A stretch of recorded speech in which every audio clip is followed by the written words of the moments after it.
This podcast is intended for mature audiences. Listener discretion is advised.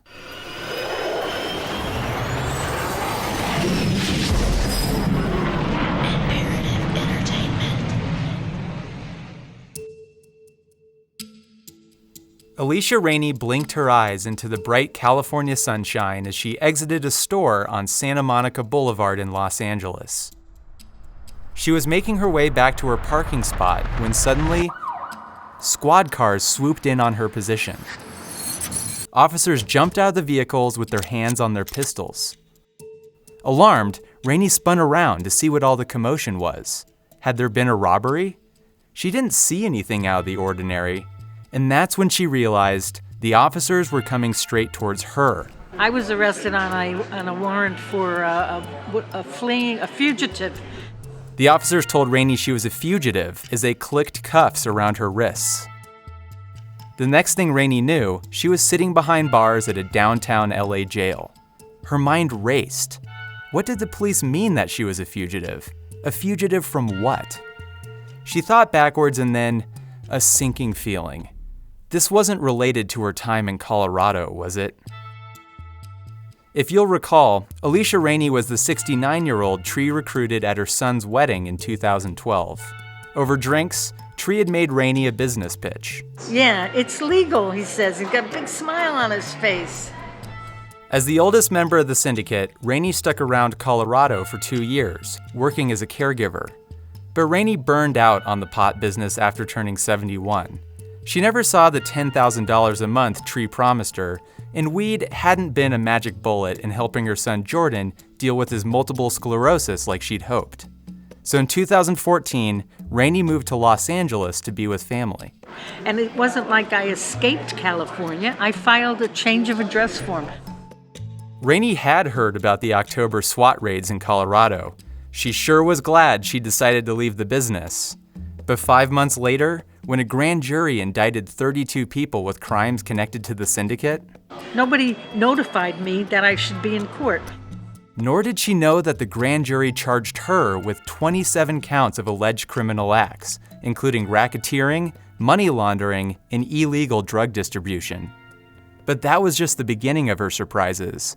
Law enforcement extradited Rainey to Colorado, and when she arrived at the downtown detention center in Denver, I walked up off of the elevator and into this space where before you get into the cell, and there's the bars, and behind the bars is Sheila and Liz. Tree's sisters. I almost dropped dead. I couldn't believe it. I was so surprised. We hugged, we laughed. You sit with us, Sheila said. She was filling me in on all this stuff. Including the SWAT raids. Sheila said that they came into her house like stormtroopers, through the windows on ropes with guns. By the time Sheila recounted her experiences, Rainey had met with a public defender and read the grand jury's indictment. But the state issued it weeks before. Rainey couldn't believe that Tree's sisters still sat behind bars. After all, the grand jury charged their brother with more criminal counts than anyone. And the word was, Tree never even got arrested. Isn't that something? Because he's a slippery pup, that's why. He is. He manages to save his ass every time. Rainey's story was already playing out differently. Without the proper means and connections, her future looked rocky. Because money and power don't just define the business world, but also the justice system. Would anyone lend her a hand? It didn't seem likely if Tree's own sisters were in jail. I asked Rainey about that. I mean, when you saw Liz and Sheila in jail, did they have anything to say about that? Like, I can't believe we're being hung out to dry? No. They don't talk bad about him. Maybe he's the spoiled brat. Maybe the whole family took care of him. Who knows? There's different family dynamics. Loyalty is certainly part of the Wynn family dynamic. Tree and his siblings refused to rat on each other. They closed ranks. Most everyone else sang like canaries. So after the Syndicate's fall, who ultimately came out ahead? And what did it mean for all those decades-long friendships? What about justice? Did the punishments fit the crime? And finally, what did the syndicate's reign on the black market mean for the state of Colorado and the cannabis industry writ large? In this last episode of the season, Consequences. I'm Chris Walker, your host in this series about high-flying pot smugglers, the rise and fall of a criminal enterprise, and the evolution of marijuana's black market in the era of legal weed. From Foxipus Inc. and Imperative Entertainment, this is The Syndicate.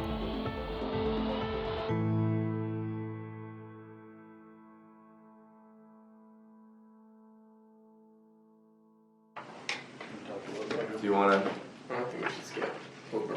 Yeah. Is there any? Let me put it this way. Before I tree new say end. let's skip over. Is there anything that you can think of at this moment related to the narrow subjects we've talked about that you think you should add? Understanding that it's almost certain we're going to meet in the future to talk some more. Oh man, this is crazy. Tom, Crazy Tom, he's on the indictment. He is the one that taught Kyler, all these guys are so cocky and arrogant, how to grow. And Tree always took credit for that. You've been listening to snippets of these interrogation recordings all season. There's a reason they're so incriminating, and there's so many of them. As I mentioned towards the end of last episode, Tree never planned a way to coordinate everyone's cover stories in case cops ever busted his organization. He paid dearly for that mistake. As police called in 5, 10, 15, then 20 members of the syndicate, many floundered. Their attempts to distance themselves fell apart not only in the face of mounting evidence, but because law enforcement put the squeeze on them. They let me know the magic number 46 every time I saw them, that I was facing 46 years in prison if I didn't cooperate. That's Doug Dunlap, the science guy Tree hired to do cannabis extractions in a lab. What they did is they sat you down in front of everybody else's proffers on video. Proffer is another word for voluntary interrogation. So my attorney would put them in my face and make me see what everybody else was saying. So what did Doug know? What did you see him do over here? Did he ever say, like, I'm doing this for the good of mankind? Or, I mean, what was his story? Oh, no, he was doing it. Two reasons. I think Doug is just a mad scientist and enjoyed doing it. He was kind of quirky like that. He was doing it for money. And they tried to play us off like that. As Dunlap explains it, the interrogations turned into a race to see who could be the best rat. The cops showed suspects who was confessing. And Dunlap says that seeing other people dish dirt on him meant that he had to do the same.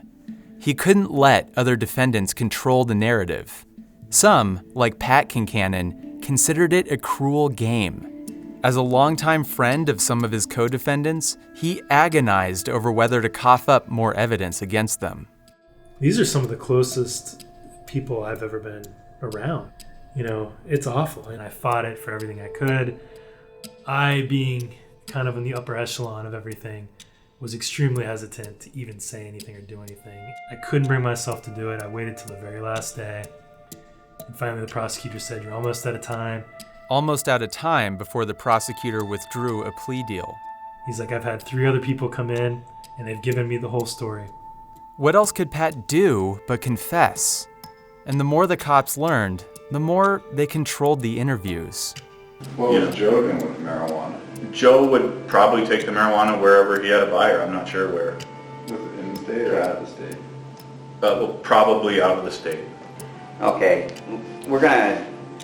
you just need to stop Okay. because you know you're lying, right? You know you're not being forthright. You know you're not being honest. Point of contact, sir. So the point of it is stop distancing yourself. I don't know. Okay. I didn't. I just wanted to be medical marijuana man. Stop it. Agents, especially Randy Ladd with the DEA, didn't tolerate any equivocating from the likes of Kyler Gerbich. This is not something that we just coming in here on a fishing expedition. No, I know that. Okay? So you can go out and speak to your attorney and you decide whether you're going to come in and be honest. Because if you're not going to be honest, we already know. Law enforcement knew exactly what they were doing. Rather than prepare for trial, they tried to convince all the defendants to take plea deals. Everyone had the option of receiving reduced sentences if they volunteered information. And in one instance, a defendant came in hoping to get her charges dropped altogether. So after this happens in your house, did you ask Tree any questions? Of course. I said, what's going on? What happened? Why'd they do this? And he said, I don't know. I mean, they think we did something illegal. Tree's partner, Christine Root, who agents questioned about her conversations with Tree after a SWAT team raided their Cherry Creek apartment. It just seems like there was a lot of cash, I guess total over $800,000 at your possession. It doesn't seem to add up a whole lot. And I don't feel like we had $800,000. I don't know, that was not the world that I lived in, but nothing that you guys depict about the world that I lived in is the world that I actually believed that I lived in, that I was aware of, that I knew anything about. And I still, honestly, I have a really hard time because I know that the things you guys have said about me are not true. I was not some financial mastermind running some mafia drug scheme. And so I have a hard time just wrestling. I trust T and I love him and I've been with him for so long that I still emotionally have a really hard time wrapping my mind around what you guys are saying to be true, because that's not the world that I knew at all. That's not the world that I lived. Do you know he uses cocaine? He does not use cocaine. Okay, do you know a guy named Fat Rich? No. Rich Riley? No. Do you know about his gang connections? I've never heard of him, I don't know. Do you know that he's threatened people before and their families? No. Do you know the Tree has business with him? No. Did you know the Tree ships marijuana to him? No. Did you know the Tree ships marijuana to Minnesota? No. Do you know the Tree sells marijuana? No. He was, what I knew is he's a landlord, that he rents space out. That had nothing to do with the marijuana itself. That was the responsibility of the caregivers. That was their business. Detectives and prosecutors suspected that Christine carried out the bulk of the syndicate's money laundering. Why had she made so many bank deposits? What about all those money order transactions? Christine responded that she was just doing errands for Tree, little favors at his bequest. Those lines wouldn't have worked for any ordinary member of the syndicate, but Christine went to extra lengths with her defense. She passed a polygraph test, and by submitting to extensive questioning without tipping off a lie detector, she challenged the state's ability to take her to court. Prosecutors ended up dropping over 30 criminal charges against her.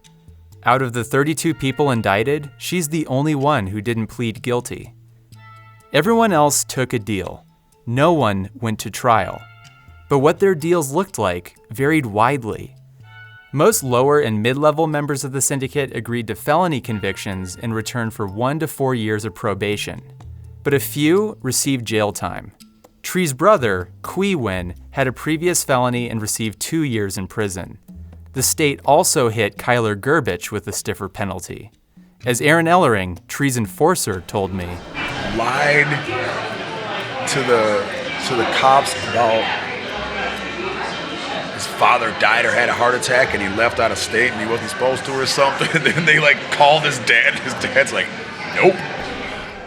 Kyler ended up with a 4-year prison sentence. And Tree, the guy at the top, a judge sentenced him to 11 years in prison. So the cops won. Prosecutors and agents patted themselves on the back for taking down a huge organization, securing guilty pleas from 31 individuals, and making sure the Kingpin faced the stiffest penalties of all. In the following months, they had even more reason to puff out their chests. Legislative victories. After news of Operation Golden Go-Fer broke, lawmakers in Denver revised the city's medical marijuana caregiving rules. Monday night, Denver City Council tightened things up, limiting caregivers to 36 plants instead of leaving the number vague. The city council made that change specifically because of the syndicate. Then, in late 2015, the Colorado legislature put limits on the total number of plants each caregiver could grow, closing the loopholes in the state's law. Just like that, the government was back on top. Case closed. From here on out, Something like the Syndicate could never happen again, right?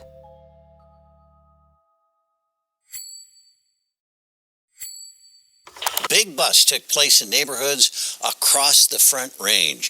Officials say they found large-scale black market marijuana grow operations in more than 40 homes. Dozens of people are under arrest right now. In May 2019, coordinated police raids in Colorado once again made headlines around the country. Except this time, in total, the investigation has resulted in the seizure of over 80,000 marijuana plants and over 2 tons of finished marijuana product. Now, we cannot put the genie back into the bong. Can't do it. This operation has not destroyed the black market, it has only dented it. the marijuana bust surpassed the Syndicate's as the largest in Colorado history. So, whoops. Looks like that victory lap after Operation Golden Go-Fer may have been a bit premature. Turns out, Colorado's black market woes did not end with the Syndicate. The organization at the center of this more recent takedown was not nearly as sophisticated. It did not hide in plain sight using warehouses or engage in elaborate money laundering tactics. But it underscored a new threat. Whereas the Syndicate had been homegrown, these operatives were foreign nationals, in this case from China, who came to Colorado to set up their trafficking ring. They weren't the first foreigners to do so either. In recent years, another international crime group rented luxury homes in Colorado to set up their illegal marijuana grows. Well, you could call this Wisteria Lane meets Scarface. Colorado authorities say Cuban nationals with ties to organized crime are moving into posh homes in the quiet suburbs of Colorado and growing massive amounts of weed illegally. Nationwide, demand for foreign-grown weed is dropping. Pot seizures at our country's borders have fallen by more than 50% since 2012. But seeing as how foreign nationals are now coming into the U.S. to set up shop, there's clearly still profit to be made in the black market.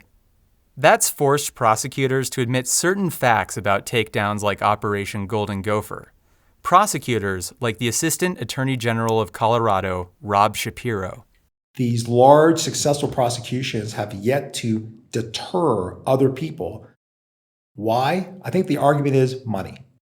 Shapiro includes the Syndicate in that category.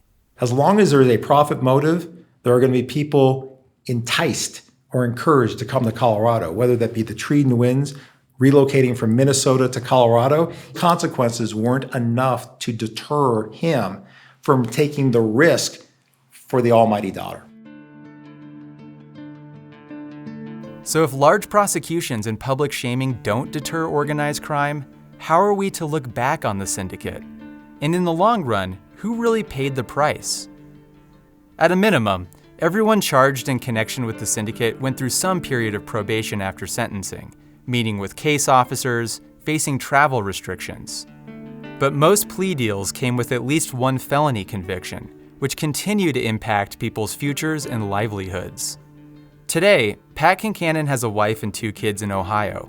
With his criminal record, he struggles to find any stable work, bouncing between small construction jobs. Some days, he loses hope. Others, he thinks things might turn around.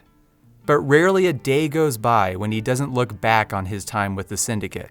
I think about it every day, you know? Yeah. And I think about the missteps, and I think about, you know, as I described to you before, it's so crazy to some days you're angry at people, angry at yourself, to some days you're like kind of happy you got to know those people because, you know, I know how we all cared for each other. He even includes Tree in that category, though he doesn't talk to him anymore. Pat finds it hard to reconcile how Tree's actions affected some people he brought into the business like Alicia Rainey, who is now 76 years old, broke, and also can't find any real work with her criminal record. Pat likewise feels for his friend Tom Dispinet. That I'm stuck with the restitution order. A hefty fine. The first time slapped me for 152 years and 2-some million, and I am like, now they're trying to work it down to something else. They did. It's now down to around $800,000, an amount he has to pay installments on every month. Some months, Tom says he has to sell antiques and family heirlooms on Craigslist, like those old whiskey bottles that his grandfather bootlegged, to make the payments. When you're shackled by some, never-ending payments, you start to lose hope. And I get that I was, bad. And I know my guilt. Boy, do I feel it. And I really sunk myself into something. And boy, is there, much bigger fish here and there. To be fair, Tom is a big fish, at least when it comes to the Syndicate. But there was one bigger fish. While everyone under Tree took punishment, the state fully intended to come down on him the hardest. Remember, in 2017, a judge sentenced him to 11 years in prison. But one afternoon that same year, Adam Tilley was in Cherry Creek and did a double take when he spotted Tree walking by. I was blown away to see him walking the streets as early as it was, thinking being the kingpin of this operation. Tilley went right up to Tree. He had to know, how was he out of prison already? Tree came right out and told Tilley that he had spent almost double what they had initially caught him with to keep himself from going to jail for an extended period of time. Tilley had read the grand jury indictment just like anyone else, so he knew that the cops found $750,000 in Tree and Christine's apartment. Taking Tree's word literally, it'd mean he'd paid his lawyer $1.5 million. As I found out through court documents, Tree's lawyer negotiated something called a reconsideration hearing 90 days into his 11-year prison sentence. And at that reconsideration hearing, Tree's attorney argued that his client had exhibited stellar behavior behind bars, was not a threat to society, and had a family depending on him to provide. The judge, sympathetic to reuniting Tree with his children, suspended the whole rest of his sentence. So there you have it. The kingpin walks free. And if you think Tree would have to find a new line of work outside of the cannabis industry, you'd be wrong. In 2019, Tree opened a hemp company. Tree Root Distillery extracts chemical compounds from hemp plants grown on industrial farms. While related to pot, there are different laws governing hemp and marijuana. Hemp doesn't get you high, and one of its main compounds, CBD, has shown medical promise and is the fastest growing sector of the larger cannabis industry. CBD. CBD. CBD. Sprouting up everywhere and in everything. CBD-infused lattes, beauty products, baked goods, even dog treats. Many CBD purveyors buy bulk extracts from distilleries. So that next pump of CBD oil you add to your coffee for $5, maybe it came from Tree's distillery. I wanted to know more about the new business, but Tree never did talk to me. Nor does he talk to his closest former friends, Cohen, Pat, and Tom. The Syndicate ruined their relationships. But after everything, an expensive, multi-agency investigation that spanned from Cowboy's confession to a grand jury indictment lasted far longer than Tree sat behind bars. I'm not breaking any news pointing out how money plays an outsized role in our criminal justice system, or that hiring well-connected attorneys tends to produce better outcomes. 5 years after taking down the Syndicate, I wondered if law enforcement is as pleased with the results of the case as they were initially. Assistant AG Shapiro answered by way of comparison. We're better situated today than we were in 2015. We have enhanced our approach to these cases. We've taken fresh eyes, and we're focusing more on the leaders of these enterprises, making sure that the leaders of the enterprises are held appropriately accountable, which are the lessons learned from Golden Go-Fer. He says his office is doing a better job focusing prosecutions on the trees of organized crime groups rather than the Raineys. His answer suggests he's not exactly satisfied with the way things turned out for the Syndicate's leader. Still, the prosecutor did tip his hat to Tree, ever so slightly. If he put his mind to something lawful and productive, people like Tree could actually be positive contributors to society. After all, Tree made for a smart adversary. He'd spotted the caregiving loophole glaring at him on Colorado's law books and seized upon the opportunity. he almost went legal, and probably would have given more time. And in executing his vision, Tree made a lot of mistakes, sure. But there's no question he was a master marijuana grower, one of the most accomplished in Colorado. So how might his story have played out differently? Well, maybe if we stripped away the incentive he had to take shortcuts. Maybe if we eliminated the black market for marijuana. As Brian Vicente, the lawyer behind Colorado's recreational pot law, told me, nationwide legalization is a crucial step going forward. After all, if marijuana were legal in all 50 states, that would remove the arbitrage incentive. But when you have states that don't have a regulated market yet, there's going to be an incentive for people to bring marijuana to those markets. I mean, we kind of have this weird schizophrenia going on in our country. The schizophrenia Vicente mentions fuels the black market and can be seen in the stats. A frequently cited study from 2016 found that between the United States and Canada, the black market accounted for 87% of all pot sales. I mean, there's just a strong argument that the federal government needs to catch up with what states are doing, if nothing else, just to end the confusion around this. And then there'll be a lot less, if any, black market, I think. Let's reiterate a fundamental truth. Weed is here to stay. We already know that most of America wants legal pot. And now that it's happening on the state level, scientists and doctors are learning more about cannabis's chemical properties and medical benefits every day.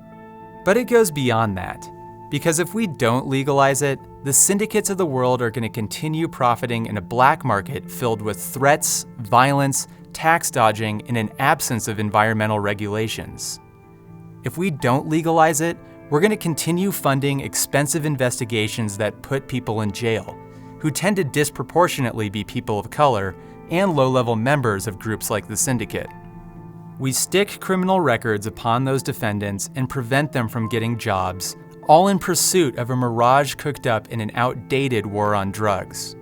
If legalizing pot nationwide prevents that, it's time. At the beginning of the series, I asked why we should care about a pot bust. This story shows us that until we focus on solving the larger issues around marijuana, we're going to continue playing whack-a-mole with organizations like the Syndicate. We have so many bigger problems to tackle in our society than weed, including much more menacing drugs. So long as we continue going after the syndicates in society without addressing the legal system that makes them possible, we're just repeating history on an endless loop. We're failing to see the forest for the trees. Oh wait, there's one last person in our story that you're probably wondering about. In January of 2015, I checked myself into rehab. It was kind of an ultimatum. I had been talking about going into rehab before. I knew I had a problem, but I was just so busy doing all this other stuff. I'm just like, I can't just disappear for 30 days. Joe Johnson avoided any jail time by working with law enforcement as a confidential informant, but he says that it took him a while to land on his feet. Besides going to rehab to get clean, I gave the 2 businesses to my ex-girlfriend, so I stepped away while dealing with all of this stuff. Joe trusted the ex-girlfriend to take care of his jump zones in Minneapolis and Houston while he was in rehab and working with authorities as an informant. She cut him out of the businesses. But Joe says that he doesn't blame her. The only thing I regret is losing my kids, His stepsons no longer talk to him. Joe says it's been a frustrating 5 years. Looking back, he believes that the DEA misused him. The Minneapolis DEA never really got to follow up on any of CT's distribution. Again, CT is Crazy Tom. They never got the college professor. They never got the businessman. They never got any of these guys. They got CT, that was it. But his CT's network in Minneapolis was huge. Joe maintains that the DEA undercut his usefulness when it made him go to Minnesota without the pot and money Kansas authorities confiscated from him. Had they had the DEA handled it differently and let that back out, they would have wrapped up the whole fucking network, because nobody would have been suspicious, Still, Joe has few regrets about working as an informant. People can say they hate me for talking to the police, but everybody did, in the end.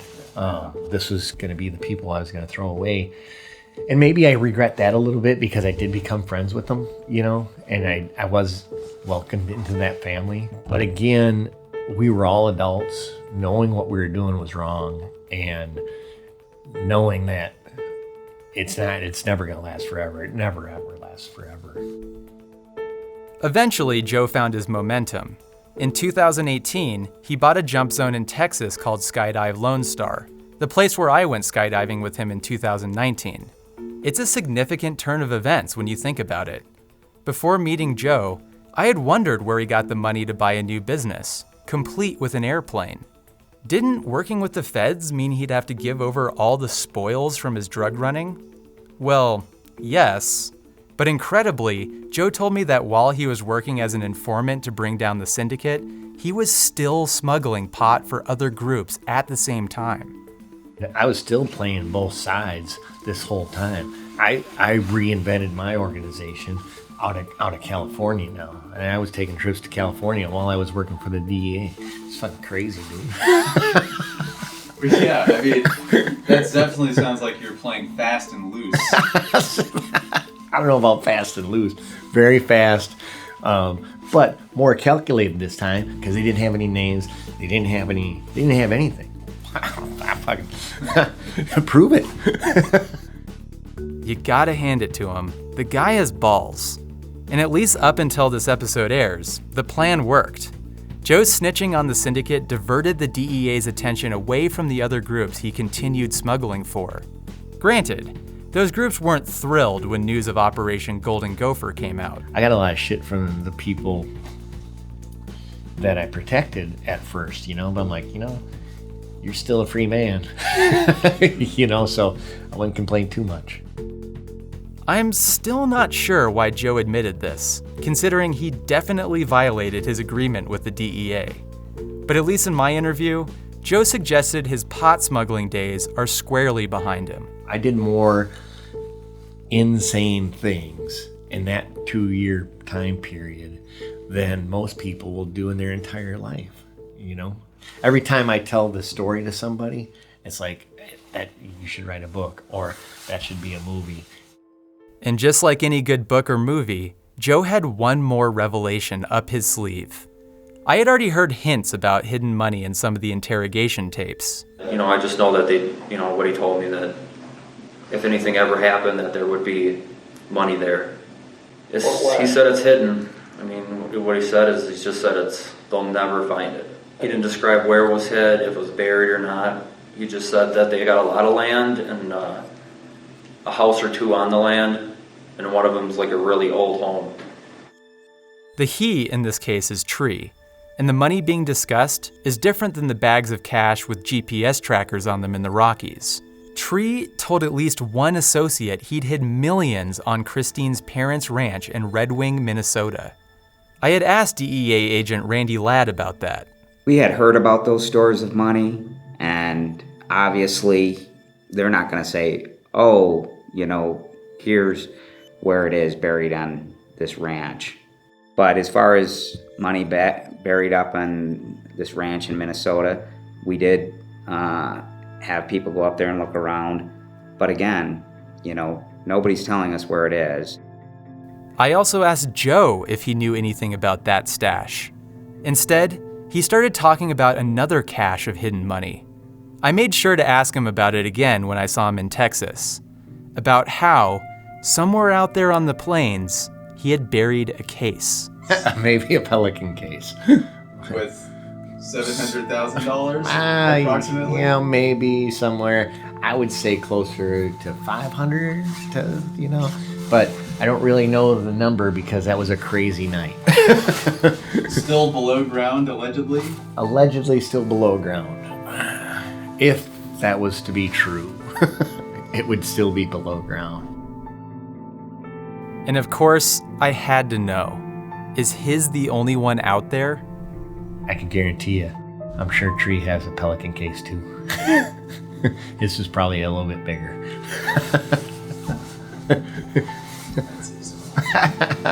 Yeah.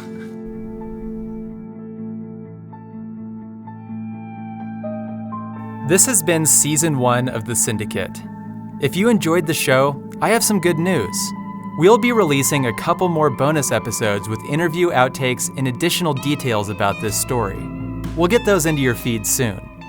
In the meantime, if you loved coming along for this journey, show some support by leaving us a review wherever you get your podcasts. It really helps more people find out about our show.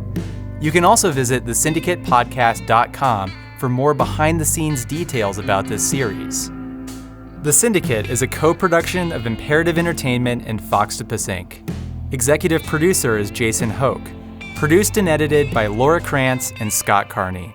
The Syndicate is scored and mixed by Louis Weeks. I'm your host and creator, Chris Walker. This podcast was made possible, in part, by the Fund for Investigative Journalism. Of course, it takes more than a small team to put together a show like this, and so I want to acknowledge the generosity of a few other people, including Lawrence Pacheco at the Colorado Department of Law for putting up with all my records requests, Patricia Calhoun at Westward for understanding why I waited years to report this story, Tim Wieland at CBS4 for sending their archival tape, Joe Johnson for taking me on one of the most thrilling rides of my life, Tom Dispinet for being a great host and making a mean spiked coffee, Pat Kincannon for allowing me to come out to Ohio and trusting me with his story, and of course, every other voice you heard in this podcast. Their perspectives were all essential in providing a 360-degree view of a complicated story. A story in which I think we can all see a piece of ourselves. And finally, a big shout out to you, the listeners. Thanks for following us on Season 1 of The Syndicate.